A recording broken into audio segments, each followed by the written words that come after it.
UMazu uyiwundlu lebhubesi elinganaki. Uthanda ukugquma esuka kwelinye idwala aye kwelinye.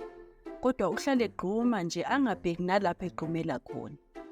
Ngesinye isikhathi uyagquma nje enganakile futhi uwele emeveni. Lokhu kuba buhlungu kakhulu.